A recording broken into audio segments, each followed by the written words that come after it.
harus mendapat dukungan dan tidak kecaman seperti mana berlaku sekarang. Ali Muhammad dari Bagan Serai, Larut, Bacuk, Temeloh, Puncak Borneo, Kubang Krian di antara lain bangkitkan soal menoktahkan miskin tegar. Saya agak sangsi dengan beberapa pandangan dikemukakan.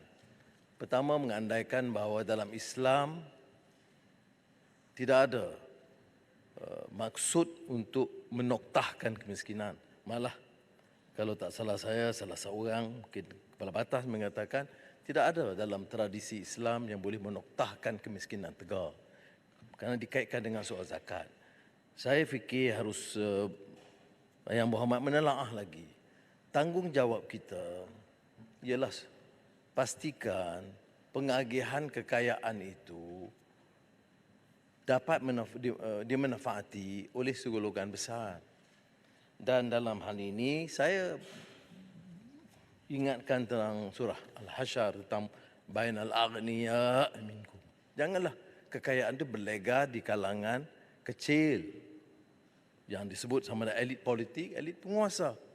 Dan bila berlega di kalangan itu dengan undang-undang badan penguasaan itu memihak kepada mereka, seolah-olah tidak ada tindakan, ya. Seolah-olah kalau kamu berkuasa, kamu akan terlepas daripada tindakan. Ini mesej yang jelas yang saya mau sampaikan, bahawa peraturan dalam negara kita tidak akan mengizinkan hal ini berlaku.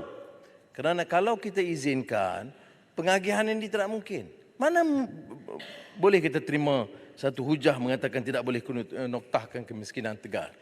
Di zaman Khalifah Umar Abdul Aziz, kita tahu ini berlaku. Dalam 2 tahun 3 bulan, dengan pengurusan yang baik, bukan saja zakat. Zakat itu di antara tunggak.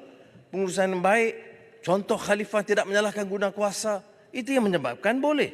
Saya ingatkan tentang riwayat oleh Yahya bin Sa'id, yang juga seorang gubernur di zaman Umar bin Aziz.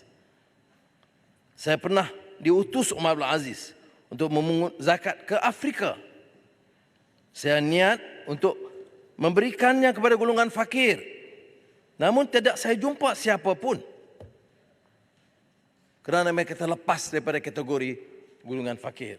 Ini bagaimana Ali Muhammad dari parti yang membicarakan soal Islam mengatakan ini tidak mungkin.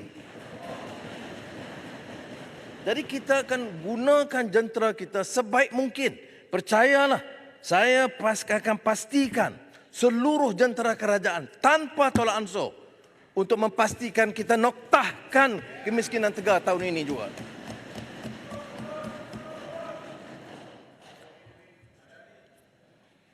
Banyak lagi contoh saya akan rumuskan kerana saya tidak fikir ini akan jadi isu dalam hal noktahkan kemiskinan tegar. Yang perlu ialah tekad kita. Sebab itu banyak inisiatif. Bukan saja inisiatif rahmah, inisiatif pendapatan rakyat, IPR yang dijalankan secara meluas. Dan selain daripada kerajaan dan kementerian, saya telah minta semua JLC, JLIC, NGO untuk memastikan program ini berjalan dan disusuli dengan langkah-langkah berikut supaya mereka terlepas bukan saja tahun ini tapi tahun-tahun berikutnya, insya-Allah. Terima kasih. Yang Berhormat Menteri, terima kasih kepada speaker. Saya sangat menyanjung harapan dan juga hasrat yang dikemukakan oleh Yang Berhormat Menteri. Walau bagaimanapun berdasarkan kepada agihan dalam bajet tahun ini, saya lihat Kelantan masih lagi hanya mempunyai 4% sahaja sumbangan yang akan diberikan dalam bajet kerajaan pada hari ini. Sedangkan Kelantan selalu diwar-warkan, bukan tahun ini, tetapi hampir 30 tahun yang lepas bahawa antara negeri yang termiskin. Jadi saya nak minta kalau konsep khilafah Umar Abdul Aziz itu dibuat, zahirkan dalam bentuk bajet, zahirkan dalam bentuk prasarana, kerana ini kita perlukan bukti, bukan hanya percakapan. Mohon pandangan daripada pemerintah. Terima kasih. Sekarang tumpat jalan dengan baik, maka saya tidak gunakan itu sebagai bola tanggung. Kerana ada isu-isu yang saya akan bagikan juga mengenai Kelantan. Tetapi percayalah, saya akan jelaskan nanti jawapan tentang Kelantan. Menteri Ekonomi juga jelaskan. Sebenarnya tak benar. Malah beberapa ahli yang berhormat, termasuk Ulu Terengganu, Kapa, menggunakan ayat Quran, menunjukkan kita tidak adil dan zalim dan memberi jaminan dan tidak mau laksanakan. Gunakan, saya ingat Ulu Terengganu, kebetulan masa itu saya ikuti, baca, atamuruna an-nasa bil bir wa tansawna anfusakum wa antum tatlunal kitab afala ta'qilun. Seolah-olah bercakap dan tidak melaksanakan. Saya nak sambung ayat yang dibacakan tadi. Wasta'inu bis sabri was salah wa innaha lakabiratun illa 'alal khashi'in allazina yazunnuna annahum mulaqu rabbihim wa annahum ilaihi raji'un. Sadaqallahul azim. Panjang sikit apa ayat Quran. Bagaimana boleh kita gunakan ayat Quran ini suruh kita mengajar kebajikan dan kita lupa pada tanggungjawab dan kebajikan kita dan kaitkan dengan belanjawan madani? Ini yang dikatakan menunggang agama menggunakan ayat Quran untuk menghina orang. Tidak tepat sama sekali. Saya nak tanya syarah siapa? Kitab mana yang boleh kaitkan dengan ini? Di mana celahnya? Langkah kita ambil dari segi pelaksanaan. Kita cuba sedaya upaya kita untuk membantu tanpa mengira negeri. Dan saya akan jelaskan apa yang disangkitkan oleh Tumpat. Tapi janganlah membawa hujah seolah-olah kita ini menindas. Bayangkan apa yang berlaku. 3 tahun mereka perintah bersama dalam kerajaan. 3 tahun belanjawan banding atau ketimbang belanjawan yang saya bentangkan. Jauh lebih baik tahun ini daripada tahun sebelumnya. Termasuk kepada Kelantan, Terengganu, Perlis dan Kedah. Jadi untuk menghukum kita, mencerca kita, mengatakan kita zalim, tak tepat. Dan gunakan ayat Quran yang salah matlamat dan tujuannya. Marang, Kubang Krian, Kuala Kerai, Kuala Terengganu, berapa yang lain lagi. Bangkitkan seperti mana yang dibangkitkan oleh Yang Berhormat dari Tumpat. Tahun 2021, di bawah pemerintahan yang berkenaan, 500 bilion. Tahun 2023, ditambah dari segi pemberian bantuan negeri, bukan semuanya, bantuan negeri saja, tambah 100 juta tambahan. Kelantan tambah jadi 351.5. Terengganu 411.1. Perlis 154 juta. Saya bagi perhatian Perlis kerana Perlis tidak mampu mengurus keuangan negeri untuk membayar gaji kalau kita tidak bantu secara sungguh-sungguh dari pusat. Okey, dibandingkan dengan Sabah dan Sarawak, sudah tidak adil untuk banding Sabah Sarawak. Sabah Sarawak itu masuk bersama Malaysia itu kemudian. Kawasan-kawasan desa itu jauh ketinggalan. Jauh lebih teruk daripada kawasan-kawasan miskin. Ini bukan soal pertimbangan politik. Saya konsisten dalam hal ini. Sempurna pun tahu.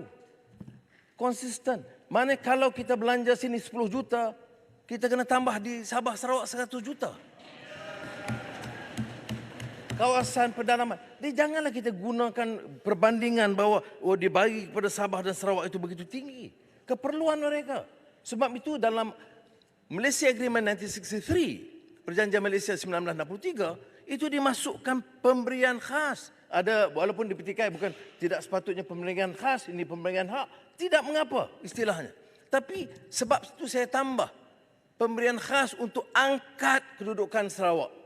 Dulu kita bagi 16 atau 19 juta satu tahun. Tahun ini kita tambah 300 juta ringgit. Apakah mencukupi? Rakan-rakan dari Sarawak dan Sabah kata memang tidak mencukupi. Saya setuju. Tapi inilah upaya kita untuk menunjukkan bahawa ini benar-benar madani untuk menegakkan keadilan bagi semua. Terima kasih, Perdana Menteri. Baik. Dari sudut pembangunan. Tadi pemberian kepada negeri. Pembangunan. Berapa kita bagi untuk tahun ini? Kedah 1.5 bilion ringgit. Kelantan 2.5 bilion ringgit. Bacalah buku belanjawan itu. Jangan guna temberang sana sini. Baca Perlis Zalim. Perlis dari 250 juta sebelumnya, saya tambah jadi 570 juta. Ya, dia kata tapi Sarawak Sabah. Itu saja hujahnya. Saya nak beritahu, 3 tahun yang lalu ni apa jadi? Mengapa tidak ditambah? Di mana peruntukan di Kelantan? Saya tambah 2.5 bilion daripada 1.8. Tak apa, tak payah terima kasih. Tak payah terima kasih. Tapi jangan hina dan cerca saya. Baik. Saya tekankan dan saya tidak mau apologetik.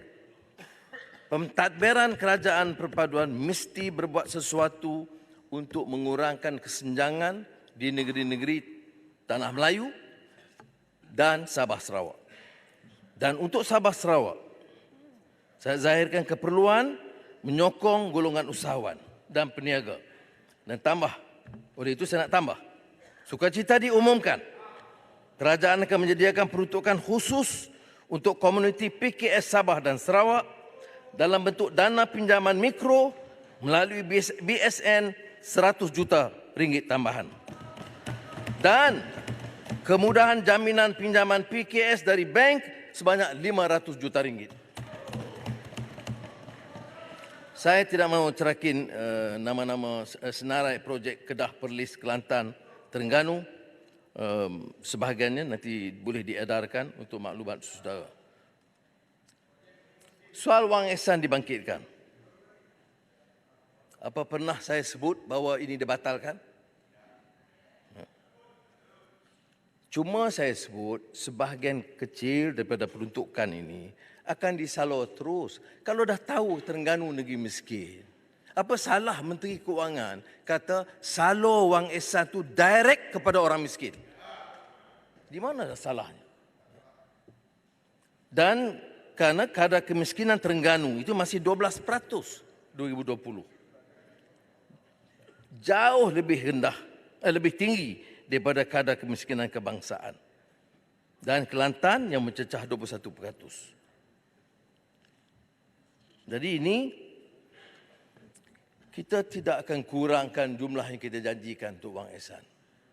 Tetapi kita nak tentukan dalam beberapa kategori wang itu disalur terus, kalau tidak berilah banyak mana pun wang ehsan, kadar kemiskinan di Terengganu, Kelantan masih tahap yang sama.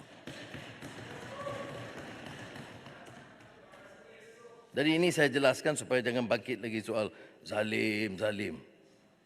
Dia jadi mantra. Baik.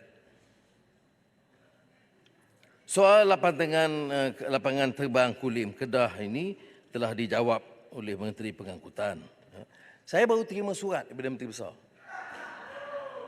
Minta ditimbang. Tapi begitu saja, surat. Cadangan itu cadangan daripada syarikat swasta. Dan katanya syarikat Tan Sri Syed Mokhtar akan membantu menguruskan. Syed Mokhtar hubungi saya tadi dan mengatakan, maaf tu sih saya tidak bersedia untuk jalankan projek itu. Itu biar ada jawapannya. Dan betul. Ini saya bercakap di parlimen dengan handset. Dan bila ada maklumat itu, dia kata memang ada cadangan, dia tak mampu buat begitu. Kerana jumlahnya 7 bilion dan Tuan Yang Dipertua, Datuk Yang Dipertua, 7 bilion ringgit. Kalau orang nak bawa modal. Kemudian tak diteliti oleh unit perancangan ekonomi, tak diteliti oleh Kementerian Keuangan, tak diteliti oleh Kementerian Pengangkutan. Dia pakai umum begitu saja. Ini perintah cara apa? Tak ada dalam projek kita begitu. Mana-mana negeri bila ada usul, mesti diputuskan bersama oleh central agencies. Dan ini belum berlaku. Kerana syarikat yang dibuat itu seperti mana disebut oleh Menteri Pengangkutan, ECK Group yang dipilih sebagai rakan strategik itu, pada Julai 2022 telah batalkan cadangan mereka. Jadi itu pun kerajaan persekutuan, kerajaan perpaduan zalim kena batalkan. Yang batal tu syarikat kamu, syarikat yang cadangkan. Ya. Dan kemukakanlah. Kalau betul nak buat kemuka, boleh kemuka lagi. Kita teliti. Kalau munasabah betul-betul kajiannya, saya percaya Menteri Pengangkutan yang lebih sabar daripada saya boleh teliti. Baik. Larut, Paguh, Pokok Sena, Putrajaya sempurna mempersoalkan sasaran defisit fiskal 5% untuk 2023 dan 3.2% 2025. Kalau sudah teliti perkembangan selepas belanjawan dengan hasil minyak yang bertambah, Lembaga Hasil Dalam Negeri dapat kutipan yang jauh lebih tinggi dan IPIC 1.8 bilion ringgit. Dan pelaburan-pelaburan besar termasuk Amazon dan Tesla sudah tidak akan bertikai. Saya pernah lalui proses ini 8 tahun. Bila daripada defisit 2 tahun saya kata berimbang, dia berimbang. Lepas 1 tahun saya kata belanjawan lebihan, dia lebihan. Alhamdulillah. Pengalaman itu akan mengajar saya untuk mengurangkan defisit. Dan ini sesuatu yang mampu kita laksanakan kerana kalau ikut betul-betul apa yang berlaku sebulan selepas pengumuman belanjawan, defisit kita sudah tepat, sudah sampai targetnya. Ini hari ini sudah sampai berdasarkan angka-angka baru yang kita perolehi. Alhamdulillah.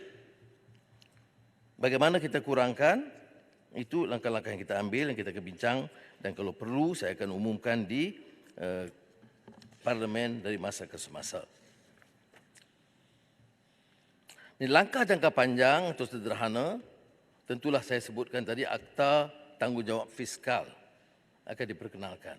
Ini dengan tanggungjawab fiskal ini, dengan tindakan penguatkuasaan, ya, dan Badan Pencegah Rasuah, Suruhanjaya Pencegahan Rasuah, soal Lembaga Hasil Dalam Negeri, kutipan cukai yang berkesan, ini saya sebut. Sebab itu saya minta ke rakan-rakan yang berhormat supaya memberi kerjasama dalam bidang ini. Saya pergi ke Lembaga Hasil Dalam Negeri dan saya tegur kutip cukai daripada golongan maha kaya. Ramai yang tinggi-tinggi saya beritahu, tak peduli dia Tun ke Tan Sri ke, kalau dia patut bayar, dia mesti bayar. Tapi saya tak ada dengar satu pun yang berhormat, terutama dari pembangkang yang nak sokong ambil tindakan tegas kepada orang yang maha kaya. Dia hanya cerca kita. Jadi kalau tidak kita kutip daripada yang kaya, seperti yang disebut langkah-langkah percukaian apa, ada dari yang berhormat dari pembangkang yang tegur, mengapa cukai barang mewah ni? Kalau tak mau cukai orang miskin, tak mau cukai capital gains tax untuk orang kaya, tak mau cukai tepung dan gandum dan beras orang miskin, tak mau juga cukai barang-barang kaya, beg dan berlian ni semua.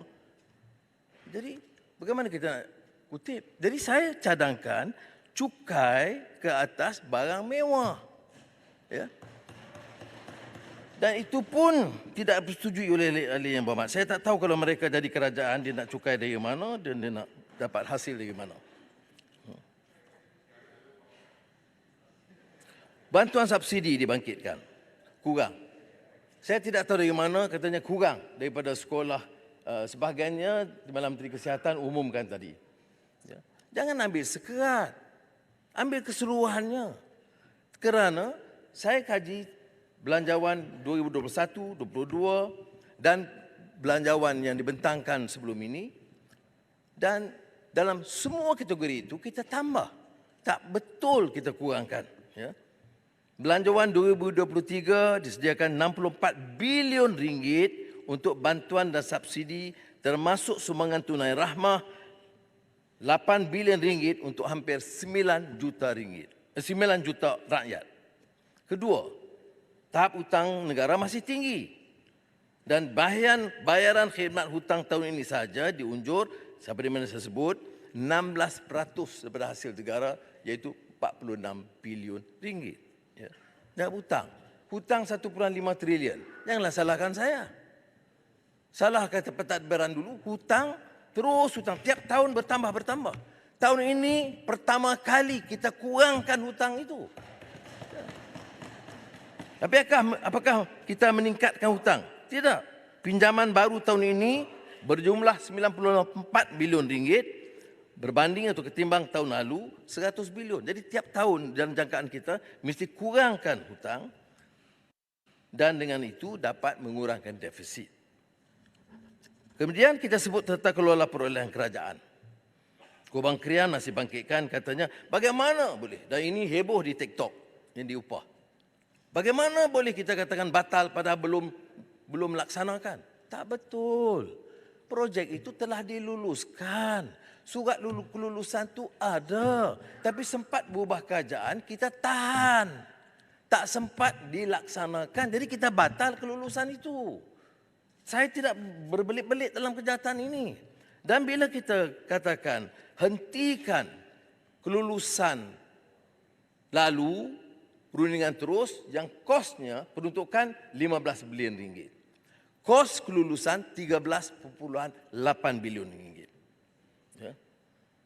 Kita tahan, gunding semula dan disitulah bila gunding semula berdasarkan fast track tender proses ini yang kita dapat jimatkan 1.82 bilion ringgit dan ini masih diteruskan. Saya minta percepatkan. Bila katakan mesti dilaksanakan, dipercepatkan, dipermainkan. Ini Menteri Kewangan olok-olok, sekejap batal, sekejap start. Saya batalkan rundingan terus. Saya mulakan tender terhad. Saya kata segera kerana banjir masih berterusan. Dan saya tambah bukan saja di negeri Johor, Kelantan kita masukkan projek ini, ya. Johor, rancangan tempatan banjir Bandar Batu Pahat, Johor, kita tambah lagi ini. Ini baru sebab bila kita jimat daripada 13.8 bilion ringgit itu, kita tambah daripada satu projek jadi dua projek. Rancangan tempatan banjir Lembangan Sungai Muar. Fasa 3 di daerah Segamat Muar. Terengganu. Rancangan tempatan banjir Terengganu. Tempatan banjir Sungai Tepuh dan Banggul Air Lirih di daerah Kuala Nerus, Terengganu. Pulau Pinang, rancangan tempatan banjir Lembangan Sungai Jawi, daerah seberang Perai Selatan, Pulau Pinang. Selangor, rancangan tempatan banjir Sungai Kelang di Seksyen 25 Shah Alam. Selangor, kolam takungan duifungsi bagi tempatan banjir dan sumber bekalan air mentah Sungai Kelang, Sungai Rasau, Selangor. Pahang, pembangunan lembangan Sungai Sepadu, PLSB, Sungai Semantan, Fasa 2, Temeloh. Kelantan, ini projek besar. Pembangunan lembangan Sungai Sepadu, Sungai Golok, Fasa 3 di Kelantan. Kita segerakan. Dan juga satu lagi Johor, satu lagi yang pelbagai.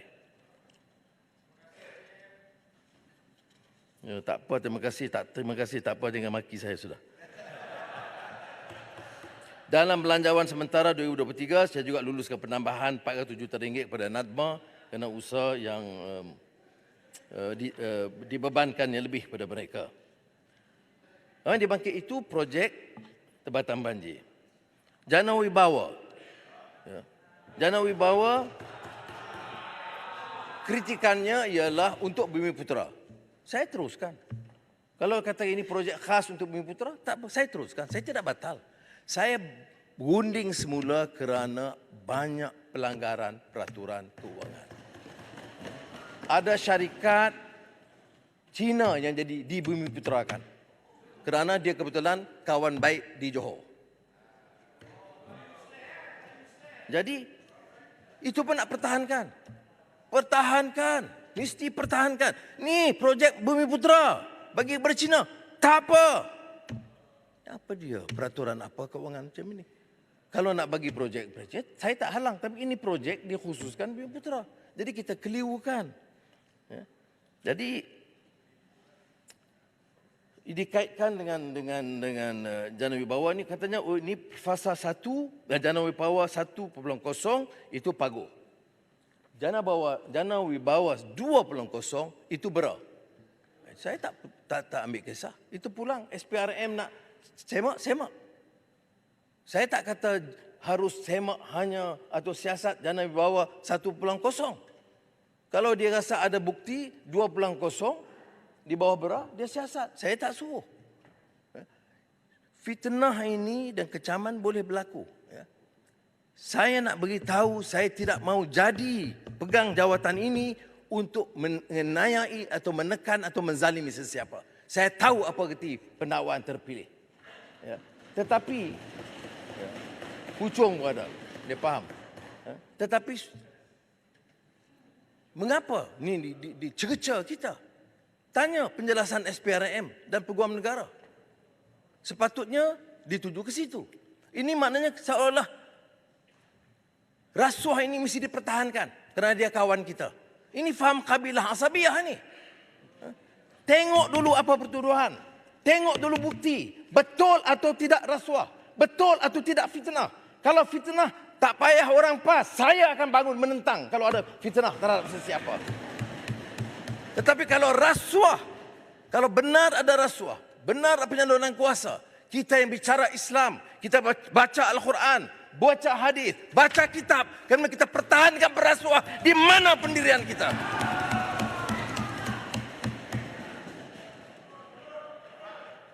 Puncak Borneo, Labuan, Pekan membangkitkan soal kesegaran pelaksanaan projek.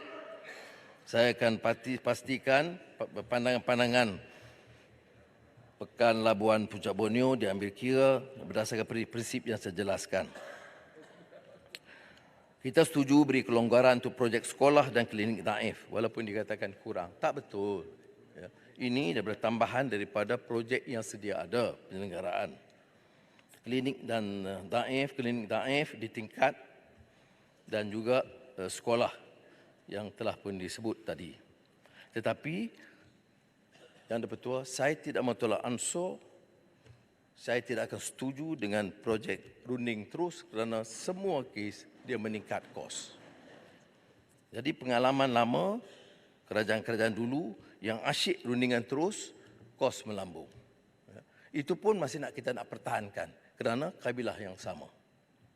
Jadi oleh yang demikian, projek-projek ini saya yakin boleh. KWSP yang menjadi hangat kerana ramai ahli Muhammad bangkitkan. Dan saya terima baik teguran-teguran dia bangkitkan. Ya. Tapi kita kena ingat, prinsip KWSP itu simpanan hari tua. Kita bagi kelonggaran masa COVID. Semua negara yang luluskan kelonggaran, itu semua dah berhenti dan batalkan. Tak ada lagi dah. Tapi saya masih dengar pandangan-pandangan. Ya. Pada prinsipnya saya tidak setuju pengeluaran khas dana simpanan persaraan rakyat. Ya. Yang dulu lepaskan saya sebut Australia, Peru, Chile yang benarkan masa COVID semua dah hentikan. Ya. Karena kalau dia simpan 10,000 ada yang dibangkitkan oleh hitam, itu KWSP dah jelaskan hari ini. Di antara median dengan yang aktif. Jadi hitam tepat kerana tapi kajian itu hanya pada pencarum aktif. Oleh itu saya cadangkan untuk kita perkenalkan satu kaedah bagi memudahkan bagi orang yang betul-betul terdesak dia ada wang. Maka saya akan pastikan supaya KWSP memberikan ruang bagi pencarum yang punya wang dan keadaan terdesak pinjam dari bank ya, dengan kolateral atau jaminan cagaran daripada wang KWSP. Ini yang terbaik. Yang Mak Muhammad, kita hitam. Terima kasih Yang Mak Muhammad. Itu yang kita nak dengar sebab saya melihat, saya setuju dengan Yang Muhammad. KWSP ini tak boleh dikeluarkan sewenang-wenangnya. Saya tahu kenapa kerajaan ada satu dasar untuk menghadkan kita keluar. Tapi dengan pengumuman Yang Mak Muhammad, saya rasa kebanyakan dalam keadaan terdesak, rumah dia kalau hampir kena lelong, inilah kumpulan yang memerlukan bantuan. You spot on. Ini adalah isu yang paling penting yang di bawah mereka. Mereka ada wang dalam. Saya teliti juga, terima kasih kerana penerangan dibuat oleh KWSP, lebih banyak data diberikan. Tapi cuma kekhawatiran saya satu saja. Daripada data yang dikemukakan itu, active members jarang yang ada kurang dari 10. Tapi yang tidak aktif ni mungkin akan datangnya ketidakadilan sebab macam saya ada seorang gadis 18 tahun, dia bekerja sebagai kerani, 3 tahun dia kahwin dengan anak tauke, lepas tu jadi tauke. Dia tak aktif. Dan 500 ini kalau dia dapat, saya rasa mungkin ada pertikaian. So, saya rasa mungkin minta KWSP memperhalusi, kita bagi golongan yang memerlukan. Kalau dia dah jadi peniaga, tak payah kita bagi. Itu cadangan Yang Berhormat. Terima kasih. Itu ucapan air hitam. Ya. Dan sebab itu saya bagi kekelonggaran untuk kolateral ini. Ya. Yang tidak aktif itu termasuk juga sektor informal. Jadi kita kena ambil kira itu yang bekerja sendiri dan caruman mereka tidak konsisten. Tetapi yang saya cadangkan ini ialah bagi yang mempunyai peluang dan dia rasa ada seorang yang merayu kepada KWSP kata dia ada RM1 juta. Tetapi dia terikat di situ dan dia terpaksa bayar untuk hutang perniagaan dia sekitar RM182,000. Itu kes, spesifik kes. Jadi saya kata kalau gitu tak apa kita buat collateral. Jadi dia tak withdraw, dia tidak daripada KWSP, tapi di samping yang sama KWSP buat collateral itu sebagai cagaran dia. Jadi dia boleh leraikan masalah itu. Baik, saya tidak ulang tentang soal tunai rahmah dan IPR yang telah dikupas oleh Menteri semalam, tapi tentang pesawah dan pekebun kecil getah. Bukan main riuh rendah tentang wang pekebun kecil getah. Saya nak bagi tahu, paling akhir naik harga PHP IPG getahnya masa Bagan Menteri Kewangan. Itu paling akhir 2019. Lepas itu 2020, 2021, 2022 tak naik pun.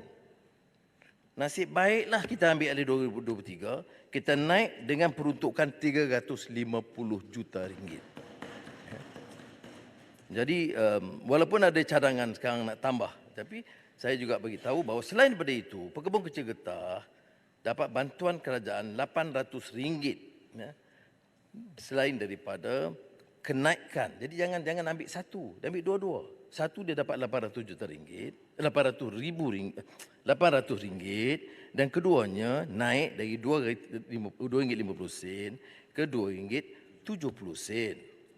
Dan saya nak beritahu 3 tahun pemerintahan lama itu tak naik 1 sen pun.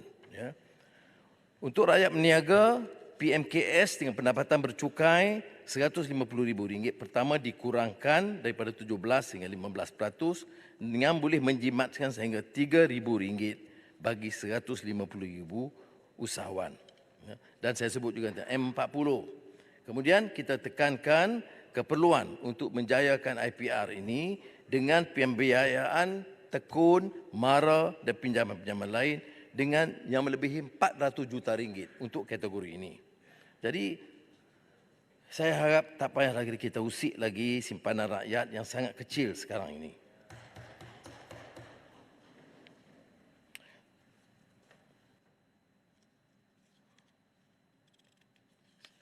Hitam saya dah selesai. Isu cukai. Larut, Puchong, Bagan, Tebrau dan Pekan menyuarakan soal cadangan pelaksanaan cukai barangan mewah yang dikhawatiri mengesankan sektor pelancongan. Sebab itulah mekanisme perbincangan itu diteruskan. Tapi kita kena faham, orang yang beli barang mewah itu selain daripada pelancong, itu orang ada upaya. Beg, dan pakaian, ya, solekan yang mahal-mahal. Jadi kita tak akan kenakan cukai yang membebankan sehingga kita tidak kompetitif. Tapi bagilah ruang supaya kita cukai ke atas kegunaan orang kaya. Kerana orang miskin tak akan beli beg RM40,000. Orang miskin tak akan beli kot RM20,000. Jadi itu sebabnya mengapa saya cadangkan ini berlaku. Begitu juga tentang cukai keuntungan modal yang akan dimulakan. Itu pun seperti mana saya sebut kepada Bursa dan Suruhanjaya Security semalam, kita akan pastikan rundingan itu teliti dengan semua pihak supaya dia tidak akan merasakan beban kepada pemodal. Titiwangsa, Paya Besar dan Machang membangkitkan suatu kelola syarikat GLC. Dan Titiwangsa bangkit juga soal Goldman Sachs dan 1MDB. Saya setuju. Sebab tu saya lantik Titiwangsa mempengerusikan task force menyelesaikan isu 1MDB. Jadi kerana saya sendiri tidak bersetuju dengan keputusan-keputusan dibuat dulu yang sangat ringan dalam persefahaman. Hal-hal ini patut ahli Parlimen Pembangkang patut serah kuat, tapi ini perkara tidak bangkit. Goldman Sachs itu mengambil keuntungan laba daripada kepayahan dan keperitan kita. Jadi tentang pengawasan GLC itu saya setuju. Gesaan supaya pertama jangan ada pertindihan kuasa dan fungsi terlalu banyak yang bertindih, dan keduanya kadang-kadang seperti mana yang disebut oleh Bagan Datuk dalam beberapa syarikat-syarikat yang diperuntukkan untuk membantu pekebun kecil, ada syarikat subsidiary pelancongan, ada subsidiary security yang sebenarnya tidak mampu mereka kerjakan dengan baik dan menyebabkan kerugian dan ketirisan berlaku. Hal ini semua kita hentikan. Jadi walaupun dalam beberapa jawapan saya ini agak bunyinya tegas kerana saya tidak setuju sama sekali Ahli Yang Berhormat gunakan ruang ini untuk mempertikai langkah ataupun kebijakan saya boleh terima. Mengkritik beberapa tindakan saya boleh terima. Tapi mencela seolah-olah kita ini gunakan belanjawan dan zalim kepada orang, itu tidak, bagi saya tidak adil. Apatah lagi guna dengan sandaran Quran dan hadis. Saya harap dalam peringkat jatuh kuasa kita boleh lebih bijak, matang dan berhemah. Bil hikmah wal mau'izatil hasanah wajadilhum billati hiya ahsan, dalam teguran, kritikan, dan saya terima baik kerana saya tidak pernah anggap belajar madani ini satu kerangka yang perfect. Ada kelemahan-kelemahan dan kita insya-Allah terima dengan baik dan akan terus bantu untuk mengangkat martabat masyarakat dan negara kita. Terima kasih.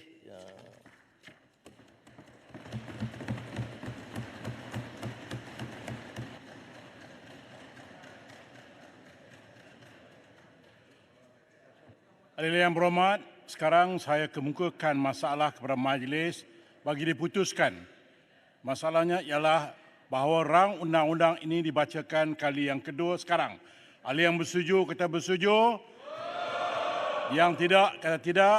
Lebih suara bersetuju. Rang undang-undang ini dibacakan kali yang kedua sekarang.